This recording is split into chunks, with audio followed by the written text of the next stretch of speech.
आपका यूनिक प्रज्ञान यूट्यूब परिवार में हार्दिक स्वागत है, वंदन है, अभिनंदन है। प्यारे साथियों, अगर आप टीएचटी, पीएचडी जैसी प्रवक्ता, एलटी ग्रेड आदि विभिन्न प्रतियोगी परीक्षाओं की तैयारी कर रहे हैं तो आपके लिए प्रैक्टिस सेट होने वाला है काफी लाभकारी, क्योंकि इस प्रैक्टिस सेट में हम लोग काव्य शास्त्र से संबंधित उन महत्वपूर्ण प्रश्नों का अध्ययन करने वाले हैं जो कि विगत वर्ष परीक्षाओं में पूछे गए प्रश्न हैं। और इसका पहला पार्ट साथियों हम लोगों ने हल किया था और काव्य शास्त्र से संबंधित आज हम लोग दूसरा पार्ट इसका हल करेंगे और इस पार्ट में भी हम लोग 60 प्रश्नों को हल करने वाले हैं। तो साथियों, आज की इस पाठचर्या को प्रारंभ किया जाए इससे पूर्व अगर वीडियो को पहली बार देख रहे हैं तो चैनल पर नए हैं तो कृपया चैनल को सब्सक्राइब, वीडियो को लाइक और शेयर करना बिल्कुल ना भूलें, क्योंकि आपके लाइक शेयर सब्सक्रिप्शन से हमको मिलता है पुनर्बलन ऐसी ही पाठचर्या प्रतिदिन लाने के लिए। तो बिना समय गंवाए साथियों प्रारंभ करेंगे पाठचर्या और देखेंगे आज की पाठचर्या का पहला प्रश्न।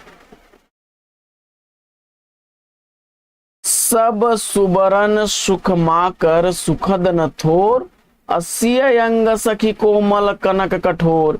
इस छंद में प्रयुक्त अलंकार कौन सा है, इसका आपको जवाब बताना है। और इस प्रश्न का जवाब अगर आपने व्यतिरेक दिया है तो बी विकल्प इस प्रश्न का बिल्कुल सही जवाब। अगला प्रश्न है कि आचार्य शंकुक द्वारा रस निष्पत्ति की व्याख्या का स्वरूप क्या है, इसका आपको जवाब बताना है। और मुझे उम्मीद है कि इस प्रश्न का जवाब आपने अनुमितिवाद सेलेक्ट किया होगा। विकल्प बी बिल्कुल राइट आंसर है इसका। अगला प्रश्न है कि नीर भरे नित प्रति रहें तऊ न प्यास बुझाए। इन पंक्तियों में कौन सा अलंकार है, तो इस प्रश्न का जवाब मुझे उम्मीद है कि आपने विषय शक्ति चुना होगा और बी विकल्प बिल्कुल सही जवाब है। पीएचडी 2009 का यह पूछा गया प्रश्न है।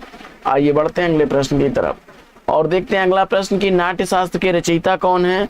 तो नाट्य शास्त्र का रचनाकार आपको बताना है और प्रश्न संख्या 63 का अगर जवाब आपने विकल्प ए चुन लिया है आचार्य भरत मुनि को, तो बिल्कुल सही जवाब के साथ हैं आप। अगला प्रश्न है कि बनन में बागन में बगरो बसंत हैं। पद्माकर की इस पंक्ति का अर्थ शब्द की किस शक्ति से ग्रहण किया जा सकेगा, इसका आपको जवाब बताना है। और प्रश्न संख्या 64 का अगर उत्तर आपने लक्षणा चुन लिया है तो बी विकल्प बिल्कुल सही जवाब। अगला प्रश्न, आधा पात बबूल का तामे तनिक पिशान, लाला जी करने लगे छठे क्षमा से दान। उपयुक्त दोहे में कौन सा रस है, इसका आपको जवाब बताना है। और इस प्रश्न का जवाब यह पीएचडी 2009 का पूछा गया प्रश्न है साथियों, और मुझे उम्मीद है कि आपने हास्य रस चुन करके बिल्कुल सही जवाब दिया होगा। बढ़ते हैं प्रश्न संख्या 66 की तरफ। प्रश्न संख्या 66 है कि आचार्य भरत के किस रस को नाट्य प्रयोग में स्वीकार नहीं किया गया। तो इस प्रश्न का जवाब आपने शांत रस दे करके बिल्कुल सही जवाब अपने खाते में जोड़ लिया। आइए बढ़ते हैं अगले प्रश्न की तरफ और अगला प्रश्न है कि मनहु मगी अंग अंग छवि छलके। तुलसीदास की इस पंक्ति में कौन सी शब्द शक्ति है, इसका आपको जवाब बताना है। और प्रश्न संख्या 67 का आपने व्यंजना शब्द शक्ति अगर चुन लिया है तो बिल्कुल सही जवाब के साथ हैं आप। अगला प्रश्न है कि रीति संप्रदाय के प्रवर्तक आचार्य कौन है। रीति संप्रदाय का प्रवर्तक आचार्य आपने आचार्य वामन को चुना, बिल्कुल सही उत्तर के साथ हैं आप। सी विकल्प राइट आंसर है। पीएचडी 2010 का पूछा गया प्रश्न है। अगला प्रश्न, मैं जो नया ग्रंथ विलोकता हूँ मात मुझे सो नौ मित्र सा है, देखूं उसे मैं नित बार बार मानो मिला मित्र मुझे पुराना। उपयुक्त काव्यांश में प्रयुक्त काव्य गुण का नाम आपको बताना है और इस प्रश्न का जवाब माधुर्य गुण चुन करके आपने बिल्कुल सही जवाब दिया है। अगला प्रश्न, संचारी भावों की संख्या कितनी है। तो संचारी भावों की संख्या सामान्य तौर पर 33 मानी जाती है। देव ने छल नामक एक संचारी भाव बता करके 34 इसकी संख्या कर दी है, लेकिन विद्वानों का जो मत है एक मत वह 33 पर ही ज्यादा लोग सहमत हैं। तो विकल्प सी के साथ आप राइट आंसर के साथ हैं और पीएचडी 2011 का भैया पूछा गया प्रश्न है यह। आइए बढ़ते हैं अगले प्रश्न की तरफ। और प्रश्न संख्या 71 है कि वीर रस प्रधान रचना, इसमें से वीर रस प्रधान रचना में कौन सा गुण होता है, इसका आपको जवाब बताना है।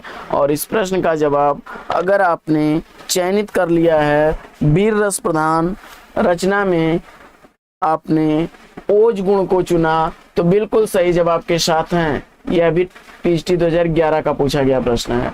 अगला प्रश्न है कि जहां शब्द प्रत्यक्ष अर्थ को त्याग कर किसी और ही अर्थ की प्रतीत कराए जो उसके प्रत्यक्ष अर्थ की अपेक्षा अधिक चमत्कार पूर्ण हो, काव्य शास्त्र के अनुसार यह किसका लक्षण है? तो साथियों, काव्य शास्त्र के अनुसार यह ध्वनि का लक्षण है। विकल्प सी इसका राइट आंसर हो जाएगा। अगला प्रश्न है कि को कटिए वृषभानुजा वे हलदर के वीर में कौन सी व्यंजना शब्द शक्ति है? और इस प्रश्न का जवाब अगर आपने आर्थी व्यंजना को चुना तो बी विकल्प बिल्कुल सही जवाब है इसका। अगला प्रश्न संख्या 74 है कि ध्वनि संप्रदाय को व्यवस्थित करने का श्रेय किसे जाता है? ध्वनि संप्रदाय को व्यवस्थित करने का श्रेय आपको बताना है। और इस प्रश्न का जवाब अगर आपने चयनित कर लिया विकल्प प्रश्न संख्या 74 का राइट आंसर अभिनव गुप्त को, तो बिल्कुल राइट आंसर है आपका। अगला प्रश्न है कि संकलन त्रय में कौन नहीं है? तो संकलन त्रय में इसमें कौन नहीं आएगा? तो इसका जवाब हो जाएगा कथानक, डी विकल्प इसका राइट आंसर है। अगला प्रश्न है कि निम्नलिखित में से कौन सा अर्थ प्रकृति के अंतर्गत नहीं आता है? तो इसमें अगर आपने विषाद दान को चुना तो बिल्कुल राइट आंसर है आपका। अगला प्रश्न है कि विभाव, अनुभाव और व्यभिचारी भावों के संयोग से रस की निष्पत्ति होती है, यह कथन किसका है? और इस प्रश्न का जवाब अगर आपने चुन लिया है विकल्प बी को, भरत मुनि का, तो बिल्कुल राइट आंसर है। अगला प्रश्न है कि इनमें से कौन सी नाट्य वृत्तियों के अंतर्गत नहीं है? तो नाट्य वृत्तियों के अंतर्गत नहीं आने वाला विकल्प इसमें सात्विक अनुभाव होता है। ए विकल्प बिल्कुल राइट आंसर हो जाएगा। अगला प्रश्न, श्रृंगार रस की दृष्टि से कृष्ण किस प्रकार के नायक हैं? श्रृंगार रस की दृष्टि से कृष्ण किस प्रकार के नायक हैं? और इसका जवाब अगर आपने चयनित कर लिया विकल्प बी को, तो बिल्कुल राइट आंसर के साथ हैं आप। अगला प्रश्न है निम्नलिखित में से कौन सा अर्थोपक्षेपक नहीं है? इसका आपको जवाब बताना है। और इस प्रश्न का जवाब अगर आपने नियताप्ति चुना है तो सी विकल्प बिल्कुल राइट आंसर है। अगला प्रश्न है कि विशेष रूप से जो भावों को प्रकट करते हैं उन्हें क्या कहते हैं? तो विशेष रूप से जो भावों को प्रकट करते हैं उन्हें कहा जाता है विभाव, सी विकल्प इसका राइट आंसर है। अगला प्रश्न है कि निम्नलिखित में से धीरोद्धत नायक कौन है?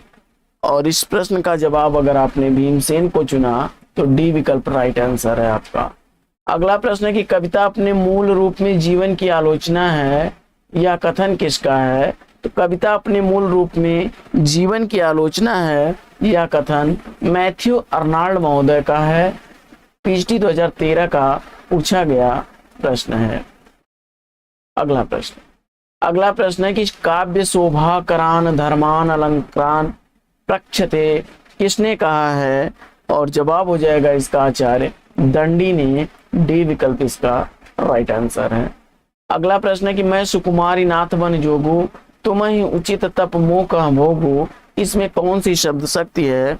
और इस प्रश्न का जवाब अगर आपने बी विकल्प चुना है आर्थी व्यंजना, तो राइट आंसर के साथ हैं आप। अगला प्रश्न है कि नाट्य शास्त्र की दृष्टि से नाटक का तत्व कौन सा है? तो नाट्य शास्त्र की दृष्टि से नाटक का तत्व अगर आपने कथा, वस्तु, अभिनेता, रस सबको चुन करके विकल्प डी का चयन किया है तो राइट आंसर के साथ हैं। अगला प्रश्न है कि इनमें से किस विद्वान का कोई भी ग्रंथ उपलब्ध नहीं है, इसका आपको जवाब बताना है। और इस प्रश्न का जवाब अगर आपने भट्टलोलट चुना है तो सी विकल्प बिल्कुल राइट आंसर है आपका। अगला प्रश्न है कि उधर गरजती सिंधु लहरियां कुटिल काल की जालों सी, चली आ रही फैन उगलती फन फैलाएं ब्यालों सी, इनमें कौन सा रस है? तो इसमें अगर रस के रूप में आपने विभत्स रस चुना तो डी विकल्प इसका राइट आंसर है। अगला प्रश्न, क्षमा करें, इसमें जो है भयानक रस होगा। उधर गरजती सिंधु लहरियां कुटिल काल की जालों सी, चली आ रही फेन उगलती फन फैलाएं ब्यालों सी, तो इसमें जो है भयानक रस है, बी विकल्प इसका राइट आंसर है। अगला प्रश्न है कि भारतीय वृत्ति का संबंध किस रस से है? तो भारतीय वृत्ति का संबंध अगर आपने चयनित कर लिया है अद्भुत रस से तो विकल्प डी इसका राइट आंसर हो जाएगा। अगला प्रश्न है कि वेशभूषा से जो भाव प्रदर्शित किए जाते हैं उन्हें क्या कहा जाता है? तो वेशभूषा से जो भाव प्रदर्शित किए जाते हैं उन्हें आहार्य कहा जाता है, विकल्प सी इसका सही उत्तर है।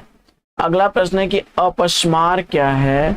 और इस प्रश्न का जवाब अगर आपने एक संचारी भाव सेलेक्ट किया है तो बी विकल्प बिल्कुल राइट आंसर है।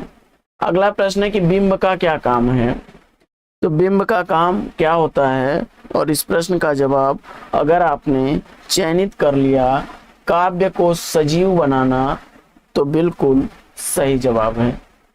अगला प्रश्न है कि इनमें से कौन सा अनुक्रम सही है, इसका आपको जवाब बताना है। और इसमें काव्यानुशासन, साहित्यादर्पण, रस गंगाधर और रस मंजरी, विकल्प डी अगर आपने चुना तो राइट आंसर के साथ है। अगला प्रश्न है कि दशरूपकम के लेखक कौन है? तो दशरूपकम कृति का रचनाकार धनंजय को आपने चुना तो बी विकल्प बिल्कुल सही जवाब। अगला प्रश्न है कि रस निष्पत्ति की विवेचना में भावकत्व और भोजकत्व की कल्पना किस आचार्य ने की? तो रस निष्पत्ति की विवेचना में भावकत्व और भोजकत्व की विवेचना करने वाले आचार्य भट्टनायक हैं, विकल्प 20 का राइट आंसर है। भावकत्व, भोजकत्व, भट्टनायक, भाव से भ से जोड़ लीजिएगा आप लोग, भट्टनायक। अगला प्रश्न है कि तद 200 शब्दार्थ सगुणा वन अलंकृति पुनः क्वापि, इसका काव्य लक्षण है?